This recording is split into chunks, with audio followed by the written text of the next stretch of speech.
정청래 더불어민주당 대표가 6.3 지방선거 전까지 조국혁신당과의 합당 논의를 중단하기로 했습니다. 조국혁신당 대표는 오늘 오전 입장을 밝힐 계획입니다. 정부가 내년부터 5년간 의대 정원을 연평균 660여 명씩 모두 3,342명 늘리기로 했습니다. 대한의사협회는 일방적인 의대 증원을 받아들일 수 없다며 반발하고 있습니다. 법원이 공천원금 수수 혐의로 구속영장이 청구된 강선 의원에 대한 체포동의 요구서를 검찰에 송부했습니다. 김경 전 서울시 의원은 조만간 구속 전 피의자 신문을 받을 전망입니다. 쇼트트랙 대표팀이 동계올림픽 혼성 2000m 계주 준결승에서 탈락해 메달 획득에 실패했습니다. 미국 선수에게 걸려 넘어진 김길리는 통증은 있지만 남은 경기를 치르는 데 큰 문제는 없는 상태입니다. 시청자 여러분 안녕하십니까. 더불어민주당이 6.3 지방선거 전 조국혁신당과의 합당 추진을 중단하겠다고 발표했습니다. 합당을 제안한 지 약 3주 만인데요. 정청래 대표는 민주당과 혁신당 당원들께 사과드린다면서 지방선거 이후에 통합을 추진하겠다고 말했습니다. 오늘 굿모닝 MBN 첫 소식은 김민수 기자가 보도합니다. 지난달 20일 조국 혁신당과 합당 제안을 했던 정청래 더불어민주당 대표가 결국 백기를 들었습니다. 어제 오후 비공개 최고위원회의를 열고 내린 결론입니다. 지방선거 전 합당 논의를 중단한다. 지방선거 후 통합추진준비위원회를 중심으로 통합을 추진한다. 어제 오전 열린 의원총회에서 지방선거 전까지 합당은 어렵다는 쪽으로 모아진 의견을 당 지도부가 수용한 것으로 풀이됩니다. 이로써 합당을 놓고 19일 동안 이어진 내홍은 수습 국면에 접어들었지만 정 대표의 리더십에는 타격이 불가피하다는 평가가 나옵니다. 합당 명분으로 지방선거 승리를 내세웠지만 친명 대 친청의 대결 양상으로 흐르면서 당내 갈등의 골만 깊어졌습니다. 그동안 통합 논의 과정에서 있었던 모든 일들은 저의 부족함 때문입니다. 국민 여러분과 더불어민주당 당원들 그리고 조국혁신당 당원들께 사과드립니다. 민주당과의 합당이 무산되면서 조국혁신당은 지방선거연대와 독자 노선 사이 선택의 기로에 섰습니다. 조국 대표는 정 대표의 발표 직후 자신의 SNS를 통해 오늘 오전 긴급 최고위원회를 열어 당의 입장을 밝히겠다고 전했습니다. 앞서 조 대표가 합당을 하지 않으면 선거 연대 여부에 대해서도 명확한 입장을 밝혀달라고 요청했던 만큼 이번에도 선거 연대에 대한 입장 표명을 다시 요구할 것으로 보입니다. MBN 뉴스 김민수입니다. 국민의힘은 지방선거를 앞두고 노선 변경 조짐을 보이고 있습니다. 윤어게인을 외쳐선 선거에서 이길 수 없다는 김민수 최고위원의 발언에 이어 장동혁 대표는 미래를 강조했습니다. 어떤 의도일까요? 정혜린 기자입니다. 장동혁 국민의힘 대표가 지금 당에 필요한 건 미래 어젠다라고 밝혔습니다. 그러면서 지방선거에서 이기기 위해 자신을 믿고 따라와 달라고 강조했습니다. 장동혁 당신이 우리와 함께 할 수 있는지 답을 하라가 아니라 그 문제를 해결해 줄 수 있는 국민의힘을 이끌고 있는 장동혁과 함께 해야 할 것입니다. 보수 성향 유튜버 전한길 씨가 윤어게인과 부정선거에 관련된 입장을 밝혀달라고 하자 명확한 답변 대신 힘을 모아야 할 때라며 강성 지지층을 향해 당의 외연 확정에 대한 지지를 호소했다는 해석입니다. 윤석열 전 대통령과의 절연, 이른바 절연을 공식적으로 말하지 않았다는 지적에 대해서는 행동과 결과로 보여드려야 한다며 사실상 중도 확장을 시사한 것으로 보입니다. 장 대표에 앞서 가장 강성으로 분류되는 김민수 최고위원도 윤어게인을 외쳐서는 지방선거에서 이길 수 없다며 당의 노선 변화를 염두에 둔 발언을 했습니다. 당내에선 친한계와 소장파를 중심으로 안도와 우려가 교차했습니다. 이제 와서야 이렇게 이야기하는 거에 진정성을 의심받을 수밖에 없겠죠. 또 늦었어도 지금이라도 그 방향으로 갔으면 좋겠습니다. 그럼에도 불구하고 윤어게인을 선동하고 이용했다는 것 자체가 민주주의의 위기라고 생각합니다. 당내에선 장동혁 지도부의 노선 변화에 대한 의구심이 나오는 가운데 윤석열 전 대통령의 내란 재판 1심 선고가 당내 갈등의 분기점이 될 것으로 보입니다. MBN 뉴스 정혜린입니다. 다음 부동산 소식 살펴보겠습니다. 다주택자들이 서울과 경기 12곳 등 토지거래 허가구역에 있는 아파트를 팔고 싶어도 세입자가 있어서 팔 수 없다는 지적이 잇따랐죠. 정부가 대책을 내놨습니다. 무주택자가 집을 살 때 세입자가 있으면 계약 기간이 끝날 때까지 최대 2년간 실거주 의무를 유예해 주기로 한 겁니다. 이시열 기자입니다. 서울 신천동의 6,800여 세대 대단지 아파트. 다주택자 양도세 중과가 다가오는데도 막상 매물을 내놓는 사람은 많지 않습니다. 세를 안고 집을 사는 갭 투자가 많기로 유명했던 아파트여서 매수와 함께 실거주를 할 수 있는 집이 드문 겁니다. 세입자가 있으면 그렇죠. 사실 지금도 이제 매매를 하려고 세입자를 안 받는 경우도 있고요. 정부는 일부 길을 터줬습니다. 정부가 기존 임대차 계약이 남아있는 주택을 무주택자가 매수할 경우 계약이 종료될 때까지 실거주 의무를 유예하기로 했기 때문입니다. 시행령 개정 발표일을 기준으로 최대 2년간 유예되는데 세입자의 계약 기간이 만료되면 실거주를 하러 들어가야 합니다. 기존 세입자는 계약갱신 청구권을 행사할 수 없는데 보완책의 구체적인 내용은 내일 공개됩니다. 임차인이 임대하는 기간 동안은 실거주 의무를 유예하고 또 임차 기간이 다만 끝나면 반드시 실거주를 하셔야 합니다. 정부는 또 5월 9일 이전에 계약한 뒤 석 달 안에 잔금을 치르면 양도세를 중과하지 않기로 한 걸 넉 달로 늘리기로 했습니다. 토지거래 허가구역의 실거주 이행기간이 4개월인 걸 반영해 한 달 더 늘린 겁니다. 이런 가운데 민주당은 신용정보를 열람할 수 있는 권한까지 부여된 부동산판 금융감독원인 부동산감독원의 설치 법안을 발의했습니다. MBN 뉴스 이시열입니다. 이 대통령은 주택임대사업자에 대해서도 강도 높은 발언을 이어가고 있습니다. 임대사업으로 묶인 아파트가 서울에만 42,500채라면서 이 물건이 시장에 나오게 세제 혜택 축소를 예고한 겁니다. 배준우 기자입니다. 이재명 대통령이 등록 임대주택 제도와 관련해 최근 SNS에 올린 글들입니다. 임대사업자 등록을 했다고 한 사람이 수백 채씩 집을 사 모으게 하면 주택 수만 채를 공급해도 부족하다고 지적합니다. 다음 날엔 같은 다주택자인데 한때 임대사업자였다는 이유로 영구적으로 양도세 중과에서 제외하는 건 특혜라고 언급합니다. 이번에는 기사 링크까지 첨부하고 구체적인 주택 수를 언급하며 발언 강도를 높였습니다. 임대사업자 아파트가 서울에만 4만 채가 넘는다며 양도세 중과를 피해 매물로 나오면 집값 안정 효과가 있을 것이라고 자신했습니다. 이 대통령은 국무회의에서도 일정 기간에 팔아야 한다는 제한 기간을 정할 것을 주문했고 구윤철 경제부총리는 하겠다고 답했습니다. 양도세 중과 없이 뭐 한 20년 후에 팔아도 되고 뭐 그건 좀 문제가 있죠. 제한 기간을 정해야 될 것 같아요.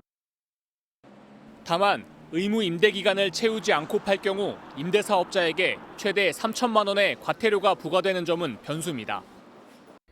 민간 임대사업자로 등록하면 보유세, 양도세 등 세제 혜택을 주는 대신 임대료 인상률을 5% 이내로 제한하는 등 각종 의무를 집니다. 임대 기간 중에 매도를 할 수 없다는 강력한 그 매도 제한이 걸려 있어요. 임대 계약갱신권 요구를 하면 들어줘야 되는 거예요. 때문에 정부가 원하는 수준의 물량이 시장에 나오게 하려면 임대 기간 만료 전에 팔아도 과태료를 면제하는 등 보완책이 필요하다는 지적이 나옵니다. MBN 뉴스 배준우입니다. 이런 가운데 국회에선 정부의 부동산 정책 성과를 두고 여야 간 날선 공방이 벌어졌습니다. 지난달 나온 공급대책이 문재인 정부 재탕이라는 지적에 김윤덕 국토교통부 장관은 일리가 있다고 인정했습니다. 이어서 노하린 기자가 보도합니다. 이틀째 이어진 국회 대정부 질문에서 국민의힘은 정부의 부동산 정책이 실패했다고 몰아붙였습니다. 이재명 대통령이 잇따라 올린 SNS 게시글이 시장 혼란까지 부추겼다며 특히 다주택자를 비판한 게시글을 꼬집었습니다. 국민들을 향해서 마귀가 깃든 사람이라고 얘기한 사람 우리 역사에 두 사람이 있었어요. 궁예하고 이재명 대통령이세요. 129 부동산 대책이 문재인 정부 시절 84 대책의 재탕이라는 지적에 대해 김윤덕 국토교통부 장관은 일리가 있다고 답했습니다. 인정하십니까? 그렇죠. 그때 문재인 정부 당시에 추진하겠다고 발표했다가 재탕 대책 인정하신다고요? 네, 다시 저희들 하는 거니까 표현에 따라서 재탕도 다시 한번 해봅시다. 일리가 있다고 생각합니다. 정부의 부동산 정책에 일관성이 없다는 비판이 이어지자 김민석 총리는 집값 안정이라는 원칙엔 변화가 없다고 강조했습니다. 민주당도 대통령이 투기 세력에 대한 최후 통첩을 한 것이라고 거들었습니다. 특히 다주택자 양도소득세 중과 유예가 예정대로 26년 5월 9일 종료된다는 점을 분명히 하셨습니다. 구윤철 경제부총리 겸 재정경제부 장관도 양도세 중과 유예는 없다고 못 박으면서 이번 주 시행령 개정을 통해 관련 제도를 확정하겠다고 밝혔습니다. MBN 뉴스 노하린입니다. 오늘은 어떤 이슈가 기다리고 있을까요? 굿모닝 MBN이 엄선한 투데이 라인업을 통해 오늘의 주요 일정과 현안을 함께 살펴보겠습니다. 정청래 더불어민주당 대표가 지방선거 전 합당 논의를 중단하겠다고 밝히면서 3주간 이어진 내홍도 어느 정도 봉합될 것으로 보이는데요. 조국혁신당 대표는 오늘 오전 8시 반에 긴급 최고위원회를 연 뒤 공식 입장을 밝히겠다고 예고한 만큼 어떤 입장을 내놓느냐에 따라 합당 논의의 최종 항방이 가려질 것으로 보입니다. 지난주 빗썸에서 발생한 비트코인 오지급 사태의 파장이 여전히 이어지고 있죠. 국회 정무위원회가 오늘 오전 10시 긴급 현안 질의에 나섭니다. 여야 정무위원들은 금융위원회와 금융감독원을 상대로 사고 경위와 관리감독 책임을 따져 물을 것으로 보이는데요. 이재원 빗썸 대표도 참석하는 것으로 파악됐습니다. 국회 대정부 질문 마지막 날인 오늘 여야는 교육, 사회, 문화 분야 질의에 나섭니다. 김민석 국무총리와 최교진 교육부 장관, 정성호 법무부 장관 등이 참석할 예정인데요. 2차 종합특검법과 지역별 행정통합 등을 놓고 공방이 벌어질 전망입니다. 김건희 여사에게 고가의 명품 가방을 선물한 혐의를 받는 김기현 국민의힘 의원 부부의 재판이 오늘 시작됩니다. 정식 재판에 앞서 양측의 입장과 쟁점을 정리하는 1차 공판준비 기일이 오늘 오후 2시부터 열리는데요. 김 의원 부부는 지난 2023년 당대표 당선을 대가로 김 여사에게 267만 원 상당의 로저비비의 클러치백을 선물한 혐의를 받습니다. 지금까지 투데이 라인업이었습니다. 정부가 앞으로 5년간 의대 정원을 3,342명 증원하겠다고 발표했습니다. 연간 670명 수준으로 증원된 인원은 모두 10년간 지역에서 근무해야 합니다. 사상 초유의 의정 갈등을 불러온 윤석열 정부의 연간 2,000명 증원에 비하면 적은 숫자인데요. 의사단체는 전과 다르게 파업이나 투쟁이라는 말 없이 집단 행동에는 신중한 반응을 보였습니다. 한범수 기자입니다. 정부가 내년을 시작으로 앞으로 5년간 의과대학 정원을 3,342명 늘리기로 결정했습니다. 교육 현장의 부담을 줄이기 위해 증원이 시작되는 2027학년도에는 정원을 490명만 늘리고 이후 2년 동안 613명씩 더 뽑기로 했습니다. 공공의대와 지역의대가 신설되는 2030년부터 2년 동안은 813명씩 추가로 선발할 예정입니다. 연 평균으로 치면 668명씩 더 뽑히는 것입니다.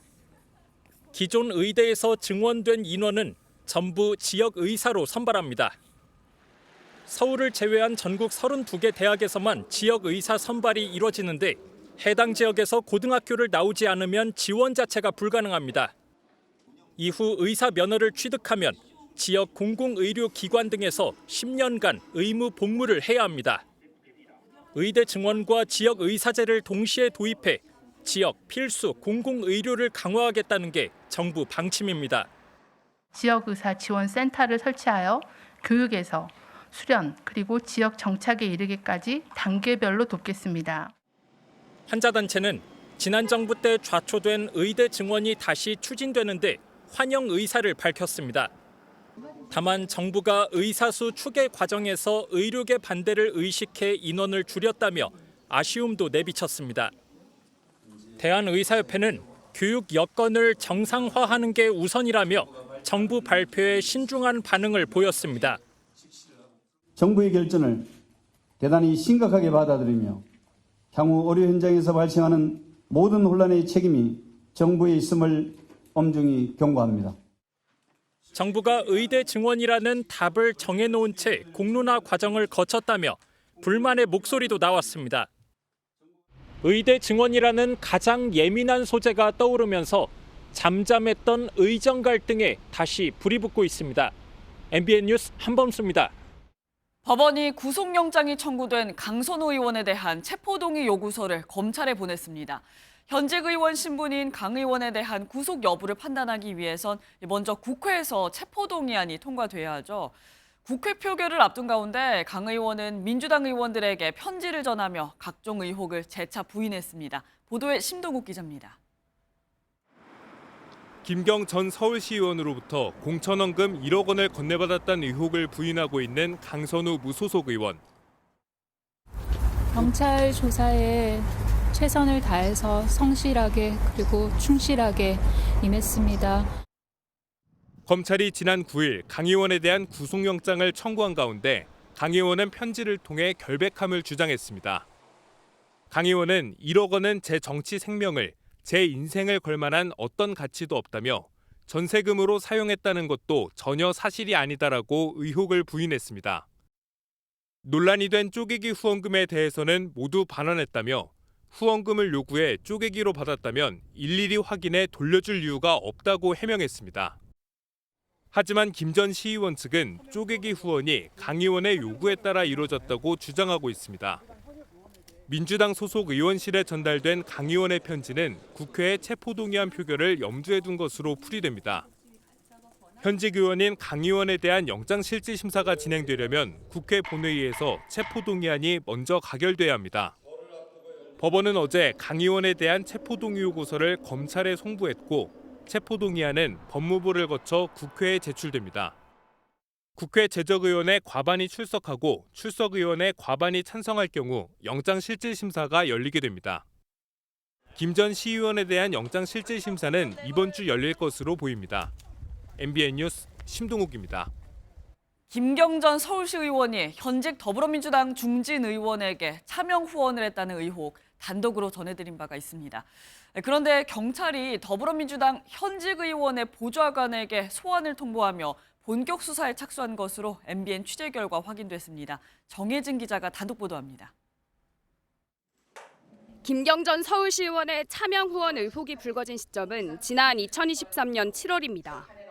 그해 10월에 치러질 서울 강서구청장 보궐선거에 나가기 위해 더불어민주당 중진 의원에게 줄을 대려고 했다는 게 의혹의 핵심입니다. 경찰이 확보한 김 전 시의원의 통화 녹취에는 중진 의원 보좌관 A씨의 대화가 담겨 있는 것으로 알려져 있습니다. 당시 김 전 시의원이 빈손으로 가기 그렇다, 다른 사람 이름으로 후원하고 가겠다고 말하자 보좌관 A씨는 의원님의 웹 포스터를 보내주겠다며 후원 계좌를 알려준 것으로 전해졌습니다. MBN 취재진은 통화 이튿날인 7월 4일에 김 전 시의원의 최측근 이름으로 해당 의원에게 500만 원이 후원된 사실도 파악했습니다. 차명 후원을 부인하시나요? 그런데 경찰이 A씨에게 최근 참고인 신분으로 소환을 통보하며 차명 후원 의혹 수사에 본격 착수한 것으로 MBN 취재 결과 확인됐습니다. 공교롭게도 해당 의원은 차명 후원 당일 김 전 시의원을 만난 것으로 나타났는데 당시 구청장 출마를 만료했다는 입장인 것으로 알려졌습니다. 경찰은 보좌관 A씨에 대한 조사를 마친 뒤 민주당 중진 의원에 대한 소환 여부를 결정하겠다는 방침입니다. MBN 뉴스 정혜진입니다. 어제 정부가 쿠팡 정보 유출 사태에 대한 조사 결과를 발표했습니다. 모두 3,367만 명의 개인정보가 유출됐고 연락처와 주소가 포함된 배송지 목록 페이지는 무려 1억 4천만 번 조회된 걸로 확인됐습니다. 다만 이 정보들이 실제 외부로 얼마나 유출됐는지는 추가 조사가 필요하다고 밝혔습니다. 먼저 김종민 기자가 보도합니다. 지난해 11월 개인정보를 빼낸 범인이 쿠팡에 보낸 이메일입니다. 수십억 개의 개인정보가 유출될 위험에 있다고 협박하면서 증거자료로 고객이 주문한 상품 정보를 함께 첨부했습니다. 여기엔 주문 목록과 주문자의 주소, 전화번호, 출입 현관, 비밀번호 등이 적혀 있습니다. 쿠팡의 신고를 받은 정부는 민관 합동조사단을 꾸려 2달 넘게 조사를 벌였습니다. 유출된 개인정보는 모두 3,367만 명분. 범인은 이를 통해 이름과 전화번호 등이 포함된 배송지 목록 페이지를 1억 4천만 번이나 조회했습니다. 조회한 순간 정보가 다 바깥으로 통제권 밖으로 나가기 때문에 그래서 1.4억 건을 조회해서 유출을 했다라는 걸 말씀드리고 여기에 공동현관 비밀번호까지 포함된 배송지 목록 수정 페이지가 5만 번 이상, 구매 품목 정보가 들어있는 주문 목록 페이지가 10만 번 이상 조회됐습니다. 핵심은 이 정보들이 외부 서버로 옮겨져 제3자를 통해 퍼져나갔는지 여부인데 이 부분은 범인이 현재 국내에 없어 조사하지 못했습니다. 유출한 정보를 해외 클라우드 서버로 전송할 수 있는 기능이 포함되어 있는 것을 확인하였습니다. 실제 전송이 이루어졌는지 여부에 대해서는 기록이 남아있지 않아 쿠팡의 조사 협조 과정에도 문제가 있었습니다. 조사단이 자료 보전 명령을 했지만 일부 접속 기록이 사라진 겁니다. 조사단은 이 부분에 대해 수사 의뢰하고 침해 사고 인지 후 24시간 내 신고해야 하는 규정을 위반한 데 대해선 과태료 처분을 할 계획입니다. MBN 뉴스 김종우입니다. 그렇다면 이렇게 대규모 개인정보는 어떻게 유출된 걸까요? 체계적으로 관리해야 할 보안 사항을 무방비로 방치해뒀던 게 원인이었습니다. 전자출입증과 서명키 관리도 허술했습니다. 이어서 김세희 기자의 보도입니다. 개인정보 유출은 고도의 진화된 수법이 아닌 쿠팡의 부실한 보안 관리에서 비롯된 걸로 정부 조사 결과 드러났습니다. 쿠팡에 로그인을 하면 서버 내부에서는 전자출입증이 발급되고 이걸 검증해 사이트 접속 허가를 내줍니다. 문제는 쿠팡에 이 전자출입증이 정상인지 검증하는 체계가 없었다는 점입니다. 범인은 이 점을 노려 전자출입증을 위변조해 만들어 쿠팡 서비스에 무단으로 접속했습니다.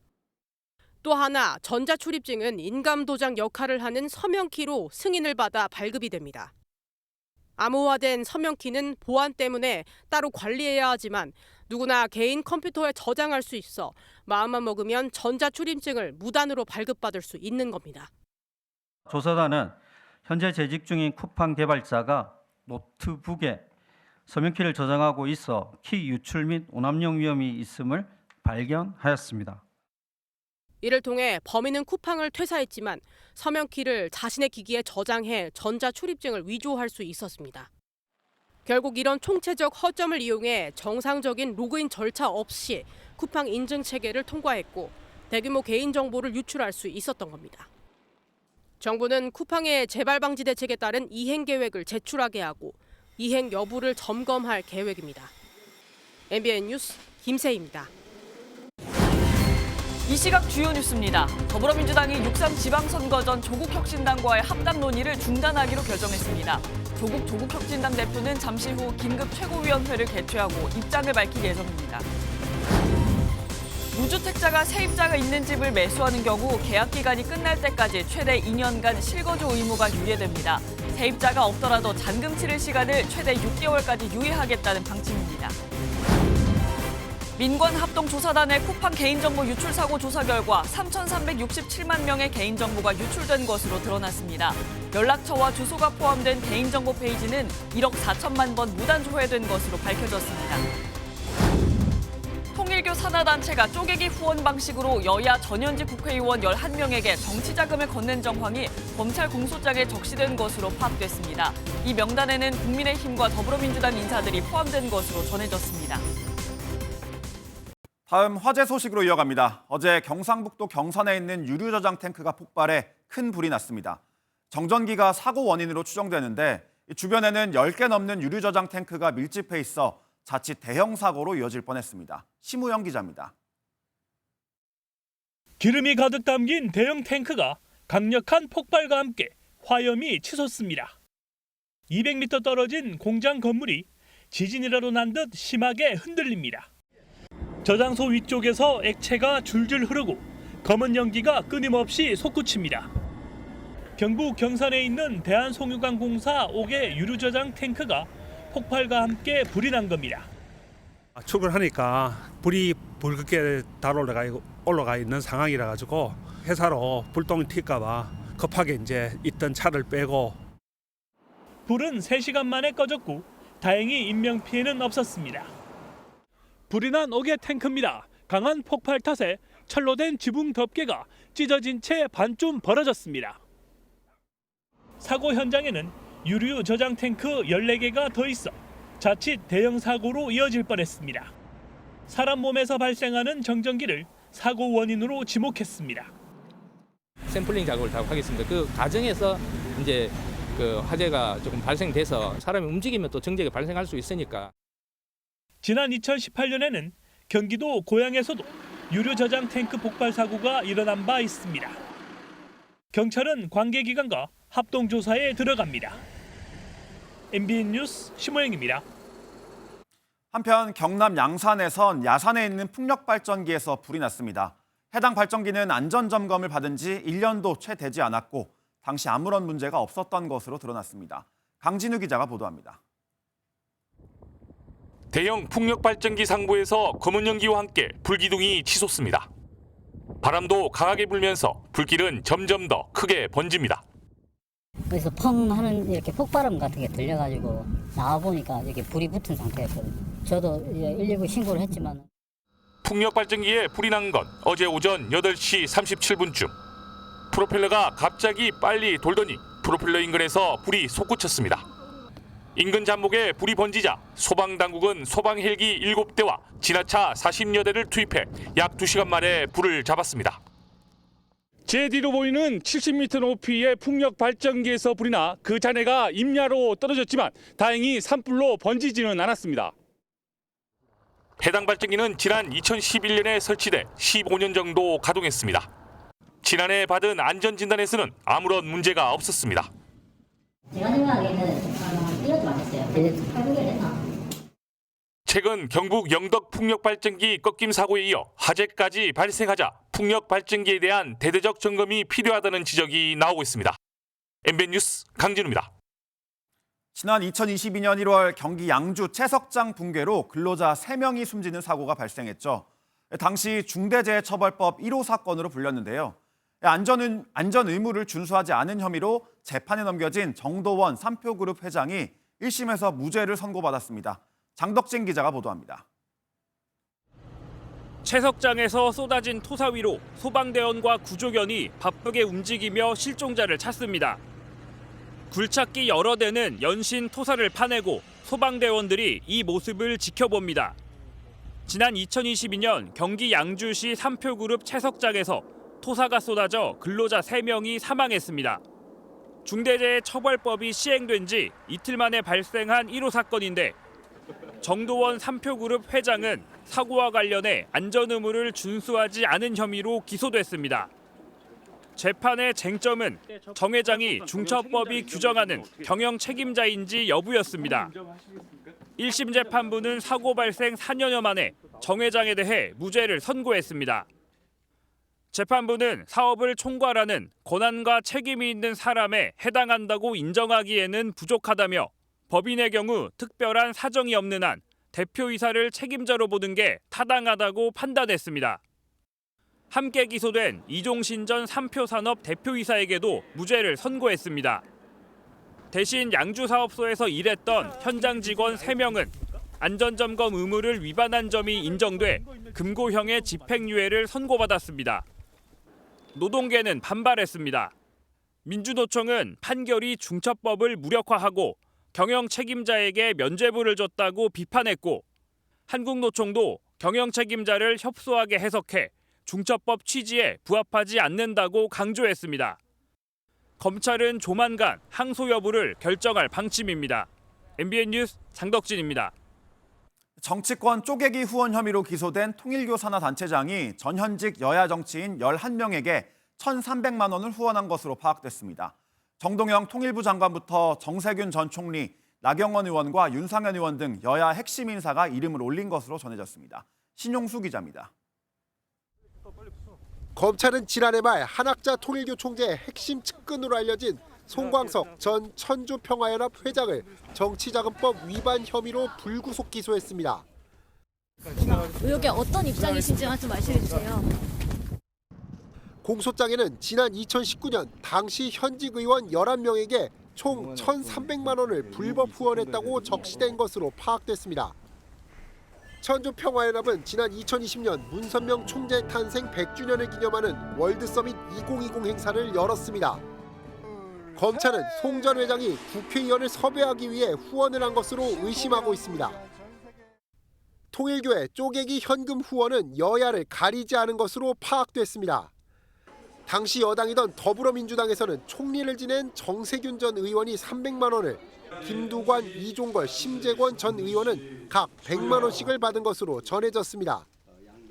국민의힘 전신 자유한국당에서는 현직인 나경원 의원과 윤상현 의원, 그리고 강석호, 정양석 전 의원이 100만 원씩 후원받은 것으로 알려졌습니다. 기타 정당 3명의 명단에는 정동영 통일부 장관이 포함된 것으로 조사됐습니다. 검찰에 따르면 후원금은 천주평화연합 계좌에서 빠져나갔고 절반이 넘는 700만 원은 통일교 세계본부로부터 보전받았습니다. 검찰이 한 총재와 정원주 전 비서실장, 윤영호 전 세계본부장 등과 공모 가능성에 무게를 두는 이유입니다. 다만 공소장에 후원 대상으로 기재된 11명이 통일교 관련 단체의 후원 사실을 알았는지는 적시되지 않았습니다. MBN 뉴스 신용수입니다. 앞서 김용현 전 장관 변호인이 법정 소란으로 구치소에 소감되는 감치 집행을 받은 바 있죠. 어제 김 전 장관의 재판이 있었는데요. 또 소란이 벌어졌습니다. 왜 감치를 했냐는 항의부터 특검과 변호인단의 말싸움도 이어졌습니다. 김태희 기자의 보도입니다. 재판 시작부터 김용현 전 국방부 장관 변호인은 지난 3일 열린 재판 이야기를 꺼냅니다. 당시 이진관 부장판사가 왜 이하상 변호인을 감치했는지 항의했습니다. 예고도 없이 변호인 중에 한 사람을 이렇게 감치한 것은 사실 의뢰인의 이익에도 굉장히 반하는 것이기 때문에 재판부가 꼭 답변할 필요는 없는 사안인 것 같습니다. 이번에는 특검 측과 충돌했습니다. 저런 것들이 바로 목리를 부리는 것이고 재판을 지연하는 것입니다. 서 검사님 사과하십시오. 저런 것들이라뇨. 이후 증인으로 출석한 노상원 전 국군정보사령관이 증언을 거부하면서 특검과 변호인 측은 다시 실랑이를 벌였습니다. 증인께서 들어보시고 다시 지금 말씀드리겠습니다, 재판장님. 제가 재판장님께서 말씀을 드리고 있는데 자꾸 저렇게 대법원이 감치 결정에 문제가 없다고 판단한 가운데 함께 감치 명령이 내려진 권우현 변호사는 이번 길에도 법정에 출석하지 않았습니다. MBN 뉴스 김태희입니다. 경기를 이어가며 메달 소식을 전해오는 우리 선수들. 그 힘의 원천엔 든든한 밥심이 있습니다. 이탈리아 본토 피자와 파스타에 지친 선수들에게 따뜻한 한식을 제공하는 현장, 정민형 기자가 전해드립니다. 밀라노 주택가의 한 식당. 태극마크를 단 요리사들이 분주히 손을 움직이고 커다란 솥에선 갈비찜이 보글보글 끓습니다. 두부와 호박이 둥둥 뜬 된장찌개에 매콤달콤한 제육김치볶음까지. 이탈리아 음식에 지친 태극전사들에게 배달될 푸짐한 한식 한 상이 차려졌습니다. 선수촌 식당이 계속 파스타랑 피자 이런 것들만 나와서 조금 맨날 먹기는 힘들 것 같았는데 이렇게 도시락이 나오니까 꼭 한국에서 먹는 밥처럼 되게 맛있게 잘 먹고 있고. 대한체육회는 선수들이 밥심을 낼 수 있도록 올림픽이 열리는 밀라노와 코르티나, 라비뇨 3곳에 급식지원센터를 마련했습니다. 종목의 특성에 따라 선수별 맞춤형 식단을 짜고 현장에서도 따뜻하게 먹을 수 있도록 발열 도시락에 담는 섬세함도 잊지 않았습니다. 빙상이나 설상 같은 종목들이 워낙 야외에서 이제 춥다 보니까 발열팩을 넣어서 식은 음식도 다시 데워서 먹을 수 있는 저희의 마음이 좀 더 전달됐으면 하는 마음. 스노보드 맏형 김상겸의 은빛 기적과 막내 유승은의 부상 투혼 뒤에는 든든한 지원군이 있었습니다. MBN 뉴스 정민영입니다. 네, 다음 소식입니다. 트럼프 행정부가 신속한 대미 투자를 압박하는 나라, 우리나라뿐만은 아닙니다. 트럼프 미국 대통령이 일본을 향해서도 대미 투자를 왜 제대로 하지 않느냐며 격노했다는 보도가 나왔는데요. 미국 연방대법원의 상호관세 판결이 더 지연될 거란 관측 속에 오늘 일본 관료들이 협상을 위해 방미길에 오릅니다. 이상엽 기자의 보도입니다. 지난 중의원 선거 당시 다카이치 사나의 일본 총리를 공개 지지했던 트럼프 미국 대통령이 일본에 격노했다는 보도가 나왔습니다. 니케이 신문은 트럼프 대통령이 다카이치 총리에 대한 지지를 표명하기 전에 일본에 불만을 표시했다고 보도했습니다. 일본의 대미 투자가 늦어지자 의도적으로 협상을 늦춘다고 의심했다는 겁니다. 한국처럼 관세 재인상 카드를 꺼내들 것이란 전망 속에 일본은 오늘 아카자와 료세이 경제산업상을 미국에 급파합니다. 日米の結束を改めて確認するとともに、外交、経済、安全保障、こういった幅広い分野の日米協力を一層推進する。 오늘부터 나흘 동안 방미 일정을 소화하는 아카자와 경제산업상은 우리 돈 800조 원 규모의 대미 투자를 놓고 하워드 러트닉 미 상무장관과 논의할 전망입니다. 니케이 신문은 일본의 대미 투자가 지연된 배경에 대해 다카이치 내각이 미국 연방대법원의 상호 관세 판결을 고려한 것 같다고 분석했습니다.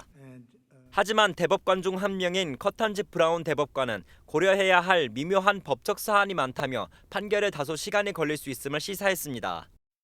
관세 정책을 담당하는 제이미슨 그리어 미국 무역 대표부 대표는 재판에서 불리하게 판결이 나더라도 관세를 계속 부과하겠다는 입장을 확인했습니다. MBN 뉴스 이상엽입니다.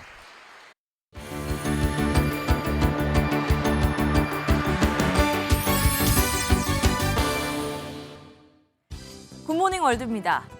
내 차에 누군가 이미 제 차인 양 타고 있다면 얼마나 황당할까요? 이 불청객을 해결하기 위해 전문가들까지 총출동했다는데요. 누구였을지 마음을 준비하시고 확인해 보시죠. 태국 파능아주의 한 학교 인근. 남성이 앞범퍼가 다 뜯어진 차 안을 막대기로 쿡쿡 찌릅니다. 자세히 보니 뭔가 빼꼼 얼굴을 내밀고 있는데요. 잠시 뒤 쑥 모습을 드러낸 건 다름 아닌 코브라입니다. 긴 혀를 날름거리며 앞에 앉은 남성을 위협하는데 꺼내고 보니 몸 길이가 무려 3m에 달한다고요. 뱀 전문가들 뱀을 능숙한 솜씨로 다루더니 머리를 잡아 녀석을 포획하는 데 성공합니다. 4시간의 사투 끝에 뱀도 시민들도 무사히 제자리로 돌아갔다네요. 요즘 금값이 오르면서 중국엔 무인으로 금을 팔 수 있는 금 자판기까지 등장했습니다. 알아서 금액을 매기고 입금까지 해준다는데요. 이 똑똑한 기계가 금거래 풍경까지 바꾸고 있습니다. 중국 상하이의 한 쇼핑센터. 사람들이 황금색 기계 안으로 금 제품을 넣습니다. 잠시 후 문이 닫히고 화면에 숫자가 뜨는데요. 금을 팔 수 있는 금 자판기입니다. 자판기가 금 제품을 직접 녹여 순도와 가격을 측정하고 판매한 사람의 계좌에 금값을 넣어준답니다. 치솟은 금값에 금을 팔려는 사람들이 애용하고 있다고요. 중국에선 중요한 날에 금을 선물하는 관습이 있는데 이렇게 생긴 금을 쉽게 현금화할 방법이 생긴 거죠. 금 자판기를 이용하려고 몇 시간씩 줄을 서기도 한다네요. 서울 면적의 40배라면 얼마나 넓을지 상상이 되시나요? 가늠조차 되지 않는 크기의 호수가 추위에 꽁꽁 얼어 거대한 빙판이 돼버렸다고 합니다. 등대 주변으로 펼쳐진 하얀 벌판. 그 끝이 가늠되지 않을 만큼 광활한데요. 물결이 그대로 얼어붙은 듯 장관을 이룹니다. 이곳은 캐나다의 호수 이리호입니다. 북미의 5대 호 가운데 4번째로 면적이 넓은데요. 서울 면적의 40배가 넘습니다. 5대 호 중에서도 수심이 얕은 편에 속해 겨울이면 결빙이 잦다고요. 올해도 추운 날씨 탓에 꽁꽁 얼어 설원이 돼버렸다네요. 지금까지 굿모닝 월드였습니다.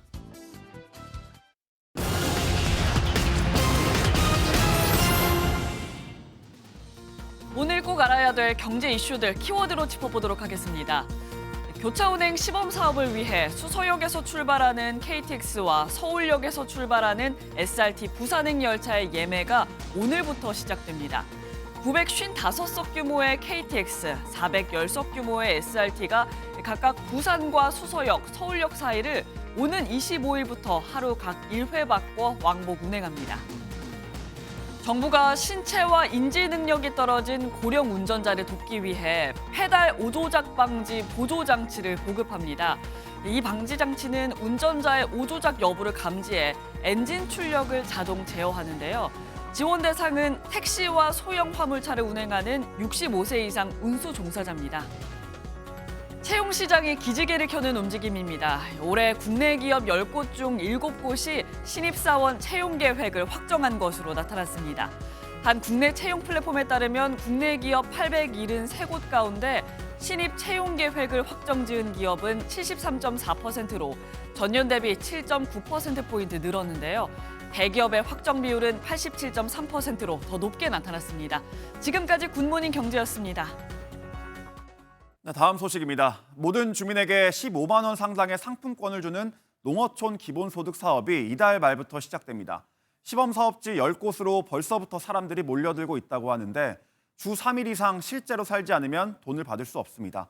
돈 받으려고 주소지만 옮겨놓는 걸 막겠다는 거죠. 홍지호 기자입니다. 충북 옥천군의 한 전통시장이 모처럼 사람들로 북적입니다. 설 대목을 맞아 거리 곳곳에 활기가 넘치는데 상인들은 반짝 특수에 그칠까 걱정입니다. 그나마 기대하는 건 이달 말부터 군민들에게 지급되는 월 15만 원의 농어촌 기본소득입니다. 돈이 나오면은 아무래도 경기가 살아나갔죠. 지금은 뭐 별로 느끼는 건 없고. 대전 등으로 젊은 사람들이 떠나며 한때 4만 8천 명대까지 줄었지만 시범사업지 선정 이후 인구가 다시 늘고 있기 때문입니다. 이곳 옥천의 인구는 5만 명입니다. 기본소득 시범사업지로 선정된 뒤 1,600명이 늘었습니다. 문제는 기본소득을 받으려고 실제 살지도 않으면서 주소만 옮기는 경우가 있다는 것. 지역 활성화에 도움이 되지 않으면서 재정만 축낼 수 있다는 지적이 잇따르자 정부가 대책을 내놨습니다.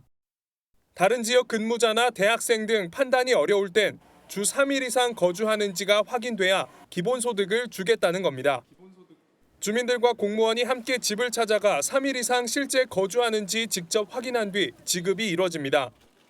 현장 조사를 나가게 되는데 실제로 거주하는지에 대해서 주민 의견도 듣고 해서 최종적으로 확정하게 됩니다. 사용처 역시 살고 있는 읍면 지역으로만 제한하고 부정수급이 적발되면 모두 환수됩니다. MBN 뉴스 홍지호입니다. 트럼프 미국 대통령의 차남이 매일경제가 주최하는 암호화폐 포럼 참석차 한국을 방문했습니다. 트럼프 일가의 암호화폐 사업을 주도하는 인물인데 연사로 나서 한국이 암호화폐 선도국가가 되기 위한 조건을 제시했습니다. 장동건 기자가 현장에 다녀왔습니다. 트럼프 대통령의 둘째 아들인 에릭 트럼프가 밝은 표정으로 가상자산 시대의 디지털 금융 환경을 논의하기 위해 행사장에 들어섭니다. 비트코인 채굴업체와 트럼프 일가가 주도하는 암호화폐 사업체를 운영하는 에릭은 세계 3위권인 한국 시장의 잠재력을 높이 샀습니다. I truly think the United States is leading the world in terms of the crypto revolution, and I will say I think Korea is absolutely leading Asia in this digital transformation. 그러면서 앞으로 미술품과 음악, 부동산 등 모든 상품과 자산이 토큰으로 거래되는 시대가 가속화할 것이라고 내다봤습니다. 이 때문에 한국도 시장이 더욱 성장하고 활성화되려면 관련법 제정 등 제도 정비가 빨리 이뤄져야 한다고 강조했습니다. Technology is advancing a lot faster than the laws. The laws have to keep up, otherwise countries are going to get left behind, and that's. 행사장은 가상자산 시장에 대한 전 세계적 관심을 반영하듯 400여 석이 매진될 정도로 열기가 뜨거웠습니다. I hope that the World Crypto Forum will serve as the first step toward Korea's rise as a global hub of digital finance. 국내외 암호화폐 기업과 금융사들이 한자리에 모여 디지털 경제의 현재와 미래를 논의한 이번 포럼은 이틀 동안 진행됩니다. MBN 뉴스 장동건입니다. 오늘 출근길에는 짙은 안개를 조심하셔야겠습니다. 현재 서쪽 지역을 중심으로는 가시거리가 200m 아래로 좁혀진 곳이 많고요. 특히 인천과 김포, 광주와 무안공항은 저시정 경보가 내려져 있습니다. 공기도 탁하겠습니다. 오늘 강원 영동을 제외한 전국의 초미세먼지 농도가 나쁨 수준을 보이는 곳이 많겠습니다. 어제 눈비가 내리긴 했지만 양이 충분하지 않아서 대기의 건조함은 여전합니다. 동쪽 지방을 중심으로는 건조특보가 발효 중인 가운데 동해안과 제주도는 오늘 강풍도 예보된 만큼 불조심해 주셔야겠습니다. 오늘도 큰 추위 없겠습니다. 이 시각 현재 기온을 보면 서울이 1.9도, 대전이 2.1도로 출발하고 있고요. 낮 최고 기온은 서울이 6도, 대전이 8도, 부산은 12도까지 올라서 온화하겠습니다. 당분간 심한 추위는 없겠습니다. 오는 주말에는 낮 기온이 영상 10도를 웃돌아서 초봄처럼 포근하겠습니다. 날씨였습니다. 정부의 공식 조사 결과 쿠팡의 개인정보 유출 규모는 예상대로 3,300만 건이 넘었습니다. 앞서 3,000건이라고 했던 쿠팡의 자체 조사 결과와는 차이가 커도 너무 크죠.